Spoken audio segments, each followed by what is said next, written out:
Haleluya, puji Tuhan. Bersama saya, Horjel Gabriel Kewas, saya pengerja di GPDI Mahanaim Tegal. Dalam kesempatan ini saya rindu berbagi pengalaman yang indah ketika saya berada dengan Tuhan dalam peladang pekerjaan Tuhan.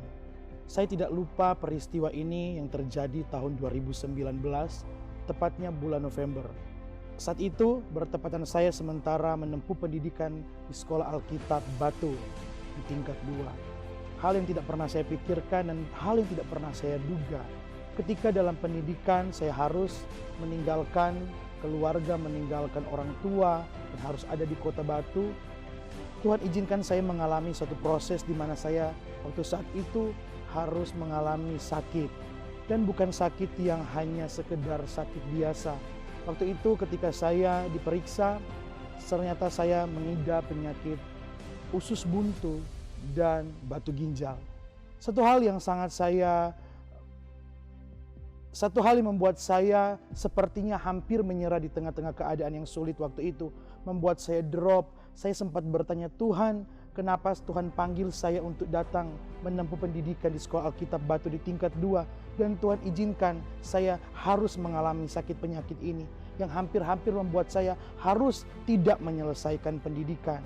Dan singkat cerita saudara, saya harus dirawat bolak-balik di rumah sakit baptis di Kota Batu. Kadang saya harus meninggalkan pelajaran-pelajaran. Ketika saya sementara belajar, terkadang saya harus sakit dan saya harus ke rumah sakit. Bahkan ada satu momen saudara ketika saya tidak bisa menggerakkan bagian tubuh saya hanya terbaring lemah. Saat itu saya merasa saya sangat sendiri. Ketika teman-teman ada di kelas sementara mengikuti pelajaran, saya di ruang asrama. Saya tidak bisa menggerakkan badan kalau saya berdiri, bagian depan yang sakit. Kalau saya gerak ke kiri ke kanan, bagian belakang yang sakit. Betul-betul saya merasa sangat tersiksa. Sampai ada di titik di mana saya berkata kepada Tuhan, Tuhan, kalau saya panggilan Tuhan, Tuhan buktikan sampai hari ini kalau Tuhan masih memberikan saya menikmati kesempatan untuk saya bisa sehat kembali. Dan saudara, saya bolak-balik ke rumah sakit, kesempatan pertama, kedua, ketiga, pemeriksaan berlanjut. Sampai ada di titik di mana saya hampir capek saudara, karena harus bolak-balik ke rumah sakit. Satu ketika dokter yang menangani saya memutuskan untuk saya harus dioperasi. Saat itu saya berpikir, apakah saya harus pulang ke Manado dan harus operasi supaya orang tua saya bisa mendampingi. Namun satu yang saya pegang dalam Tuhan, kalau Tuhan yang bawa saya sampai hari ini, saya harus tahu Tuhan juga yang menyediakan mujizatnya. Saya dengar satu firman saat ibadah di Sekolah Alkitab, saat itu saya masih sakit saudara, tentang bagaimana Abraham berharap di saat tidak ada dasar untuk dia berharap.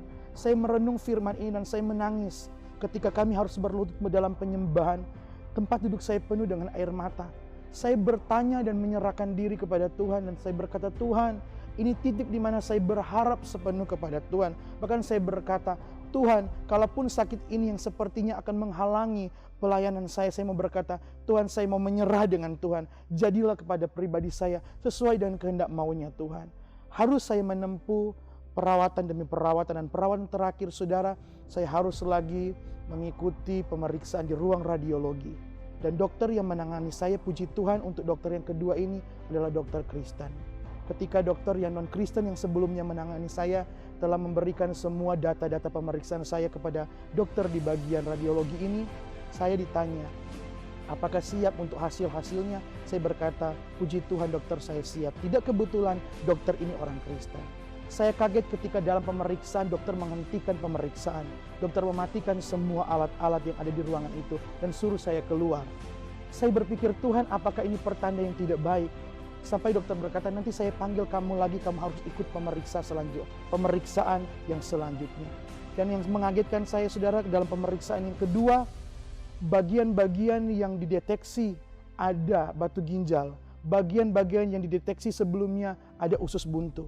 Dokter terkejut dan dokter sangat kaget, dia bertanya, saudara dari mana? Saya berkata, saya seorang dari Sekolah Alkitab Batu. Dia langsung terkejut.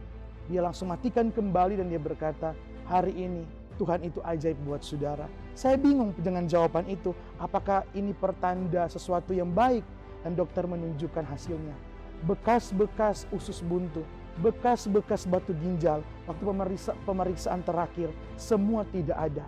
yang sebelumnya mohon maaf bicara, saya harus buang air kecil dengan darah. Saya harus menahan BAB selama hampir 1 minggu. Sangat tersiksa, bahkan saya tidak bisa menggerakkan.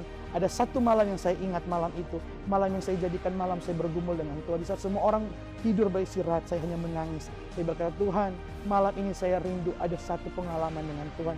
Benar saudara, malam itu saya memuji menyembah dalam hati saya, dan saya menikmati Tuhan secara pribadi. Saya ingat lagi khotbah yang sebelumnya saya dengar. Sekalipun Abraham tidak ada dasar untuk berharap, dia tetap berharap kepada Tuhan. Kalau waktu itu saya bisa menikmati pemulihan mujizat yang sempurna dengan Tuhan, yang Tuhan kerjakan bagi saya mau berkata kepada saudara Bapak Ibu, jangan pernah lemah dengan keadaan yang terjadi. Jangan pernah berputus asa dengan jalan yang sepertinya jalan buntu.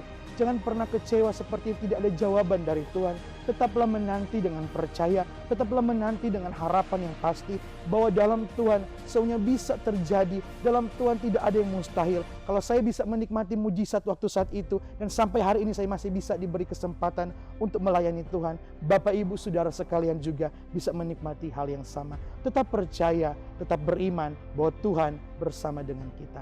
Terima kasih, Tuhan Yesus memberkati.